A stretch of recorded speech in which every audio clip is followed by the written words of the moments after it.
In this video, I'm going to show you how to place the rear driver's side brake hose assembly on this Ford E-350. This comes with the two hoses that come down from the frame, connect to your brake line, the one that connects to the driver's side caliper, and then of course the junction block where the passenger side line is going to go in, as well as the breather for the differential.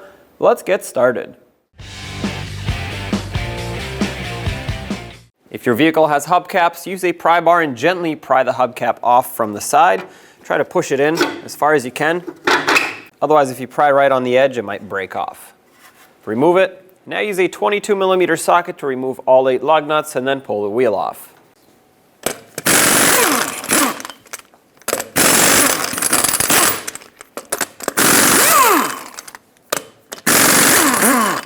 Now you should be able to remove the wheel. There will be two tough parts in this particular replacement that I want to start with. The first one is going to be this hold down bolt for the junction block. A lot of times these get stuck, they seize, and of course if yours breaks, you want to have a new one before you get into more of this job. The other side of this is going to be the brake lines up at the top, which you want to make sure the fitting on them breaks free. Let's start by making sure that the hold down, which is also the breather tube attachment, will break free. So pull that breather tube off and then use a 13mm deep socket. Try to spin this off.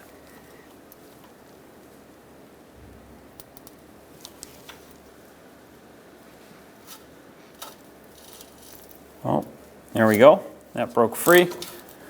Turn it the other way. Work it back and forth.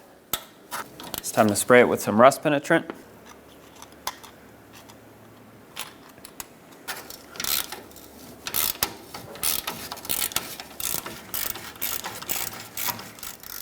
I'm going to snug it up for now, because we have more things to disconnect, but I know that this will come off when I need it to.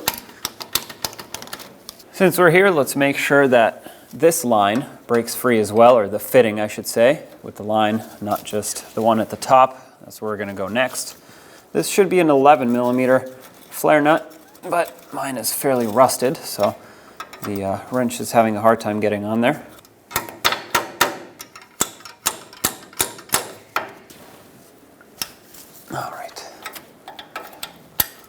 Okay, so this one is actually moving the line with it. That's not quite what we want. Sometimes you can try to move the line while holding the fitting. Sometimes you can move the line a little bit, kind of bend it, but be very careful when you do this. That should help it break free. Oh, yep, I just broke it free. Perfect. Just give it a bunch of turns back and forth. Some rust penetrant, and this fitting just broke free from the line. That's perfect. All right, so we have this freed up. Let's snug it back up so no brake fluid leaks out. Not a lot, just a little bit. And basically what we did here, we have to do to the top where these two hoses connect. Looking at the top where the two brake hoses connect to the lines, it's looking pretty rusted, but I think if we spray it down and work it back and forth, we can get this to break free. Add some rust penetrant to this, and just work these back and forth. Hopefully they break free, and hopefully yours isn't as rusty as this.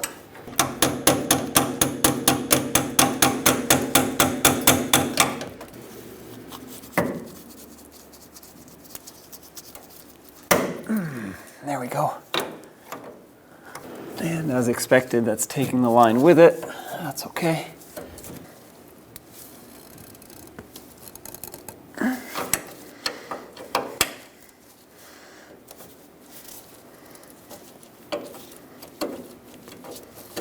All right, there we go. A little bit of working back and forth.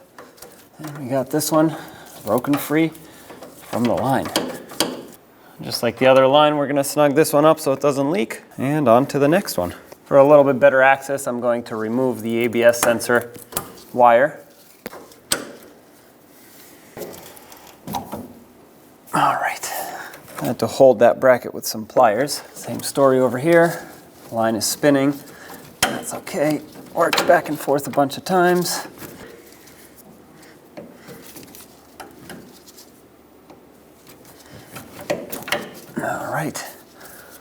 this one to break free. Perfect. In order to restrict the flow of brake fluid while we work, I'm going to pinch off the 2 brake hoses coming down from the brake lines.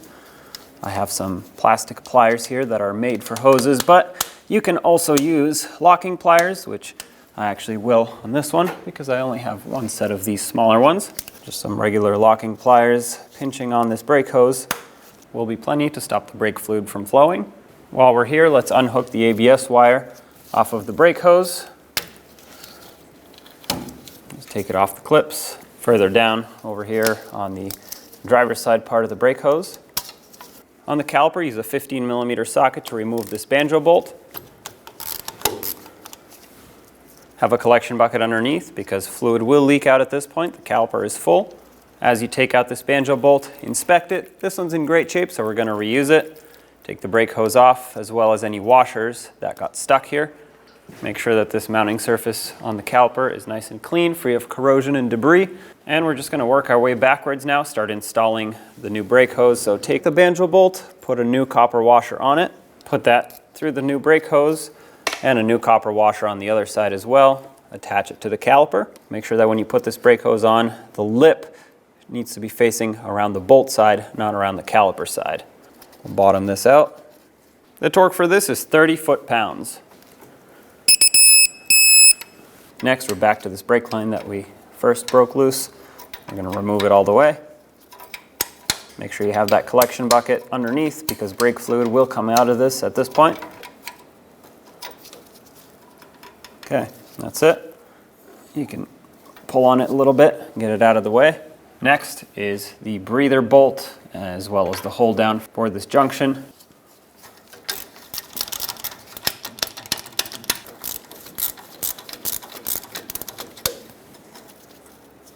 And there it is. We're going to clean this up in the wire wheel. Of course, if yours is in even worse condition than this, you're going to definitely want to source a new breather / hold down. Very carefully, since we're here, wipe off the differential right around where this goes. Try not to get any debris inside of this hole. If you want to plug it up with a rubber plug, go ahead. I'm just going to make sure I wipe away from it, not towards it. Take this new junction block and the bolt that holds it down. I loaded it up with some grease. I put a little bit of grease in the hole that it goes through as well, and that is so I can slow down the future corrosion that's building up here. Bottom this out. Take your 13mm and snug it up. Let's start in this brake line. You want to make sure the threads are perfectly lined up when you start this so it doesn't cross thread, but also if they're not, it's never going to start and it's going to be pretty annoying. So looks like I got it lined up properly. I'm going to snug it up. I like to switch over to my flare nut wrench at the end so I can tighten it up without potentially rounding off the fitting. There we go. That just got snug. I'll give it a little bit extra. About 1/8 of a turn. That seats the flare in there. Everything is going to be nice and tight. Everything will be sealed up now. One more thing that I need to check is this plug right here. Mine is loose. It's always a good idea to double check it. Use a 3/8 wrench to tighten this up. All you need to do is snug it, and there you go. Optionally, if your vehicle had anything else here, you would, of course, reinstall whatever you had to take out. The new breather tube will go right on here. Now back up top, let's loosen up the fittings that we broke free earlier so we can reconnect the new brake hose all the way up here.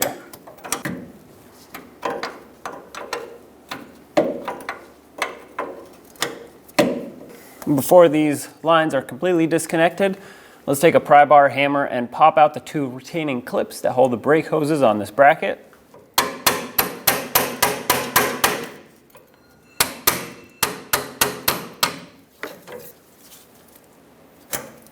And there's one.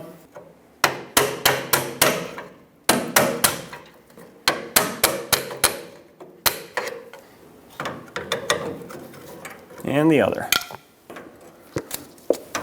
Now let's just finish unthreading these. Have the collection bucket underneath so that the fluid that comes out will just drip into it. Okay, there's one line. And there's the other line. Don't mix them up, of course. Take your hammer if needed. Tap these lines out.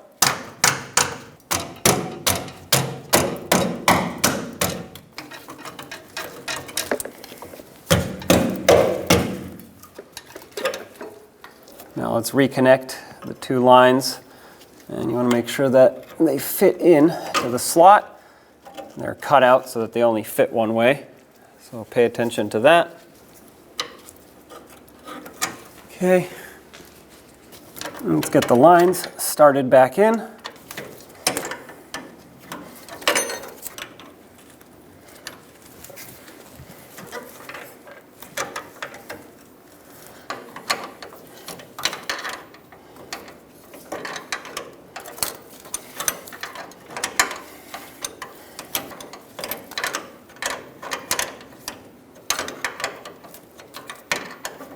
I'm going to put in the other clip now.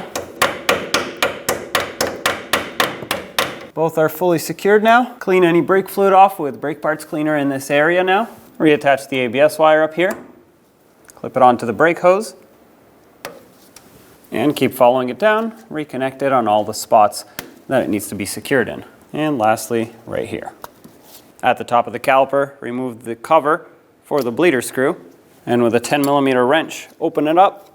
That way gravity can pull fluid through and push the air out. This is called a gravity bleed. After this procedure is done, you may need to do a full manual brake bleed. You'll see how to do that at the end of the video. But the gravity bleed should take care of most, if not all, of the air that's in this caliper, and it'll push it out.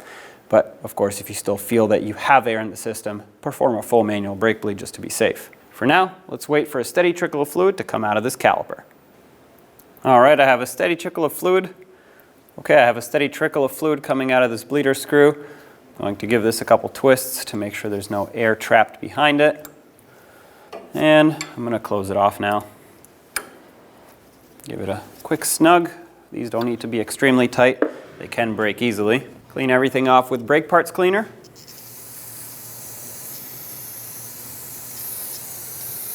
And cap this off so it doesn't get clogged up. Now pump up the brake pedal.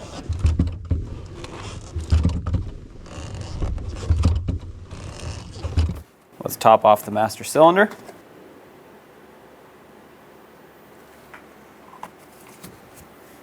Let's put the wheel back on. Reinstall all 8 lug nuts, bottom them out in a cross pattern to seat the wheel evenly, and then torque them also in a cross pattern to 148 foot-pounds.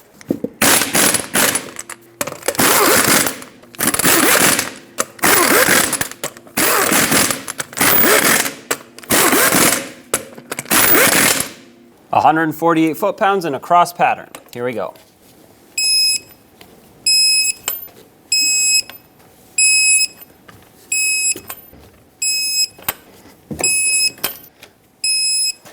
Double check them if you want. Other than that, if you have a hubcap, go ahead and place this on, making sure that you line up the cutout with the valve stem, otherwise it won't go on. Tap it on. And there you have it. Job is done. Take it for a road test. Open the hood and you'll see that on the driver's side, right next to the coolant overflow, you'll have your brake master cylinder reservoir. If it has a lot of debris on it, wipe it down. Mine's a little bit dirty, but it's also very stained. So this isn't really dust that's gonna fall into it. Open up the cap. If you look closely at the cap, you'll see that it says to use .3 brake fluid. I know this one's kind of dirty, but you should be able to see it on yours. I have a vacuum pump with a collection receptacle on it, and what I'm going to use this for is to remove the old fluid that's in the reservoir. If you have anything else that's going to remove this brake fluid, go ahead and use that. Just remove as much as you can out of this reservoir. Okay, that's as much as I'm going to get out of it, so I'll stop right there. Now take some new .3 brake fluid and fill up the reservoir.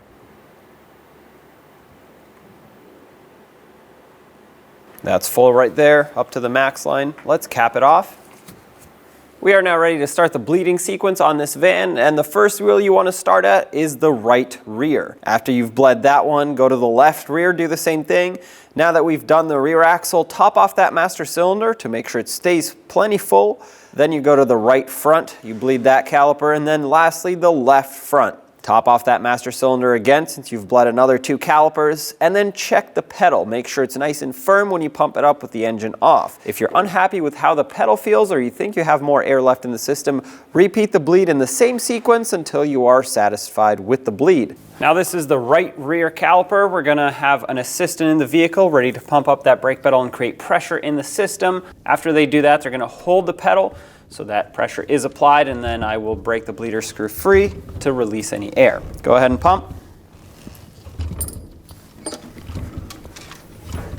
All right, they're holding pressure. I have a little hose that is attached to a collection receptacle so I don't spill fluid anywhere. Using a 10mm wrench, open up that bleeder screw. There we go, we got some air. Pedal hit the floor, go ahead and pump again. We're just gonna repeat this process until there's no more air coming out of the bleeder screw.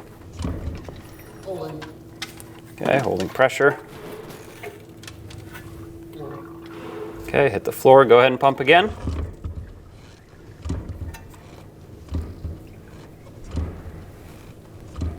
All right, open it up. Hit the floor, go ahead and pump again. This one was clean, so we'll do it one more time.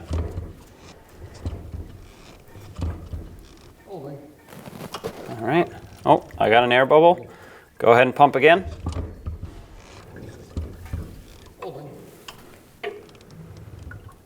All right, this is clean. Go ahead and pump again.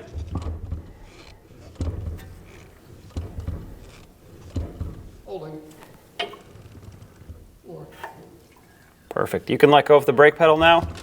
I had 3 clean bleeds in a row, nice fresh fluid, so this is all set.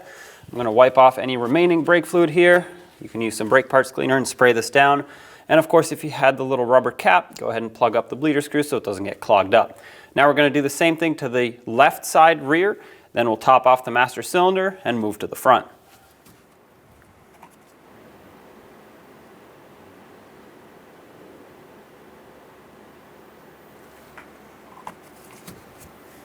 I topped off the master cylinder, and I'm at the right front caliper, so we're going to bleed this one. Go ahead and pump.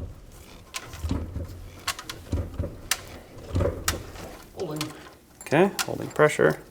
This is a 3/8 bleeder screw now, so we'll get that wrench on there. Open it up. All right, hit the floor. Go ahead and pump again.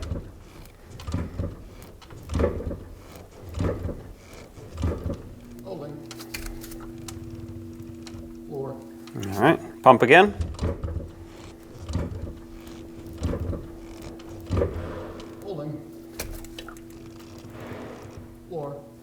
Perfect. You can let go of the brake pedal. We had several nice clean bleeds in a row here, fresh fluid. So once again, wipe all of this off. If you had brake fluid dripping down the caliper, use brake parts cleaner to rinse that off. And the last caliper in this sequence is going to be the left front caliper, so go ahead and bleed that one. With everything done, top off the master cylinder one last time. Make sure it's full all the way up to that max line. You can see that on the side of the master. And of course, cap it off. Now, if you're unhappy with how the brake pedal feels and you think you need to bleed again, do it in the same exact sequence, all 4 wheels, or all 4 calipers, I should say, until you are satisfied. Then top it off once again and put the wheels back on. 148 foot-pounds in a cross pattern. Take it for a road test. When only the best will do, demand TRQ. The only company that lets you view before you do. TRQ is committed to offering the highest quality aftermarket auto parts that are engineered for peace of mind. Thanks for using and viewing with TRQ.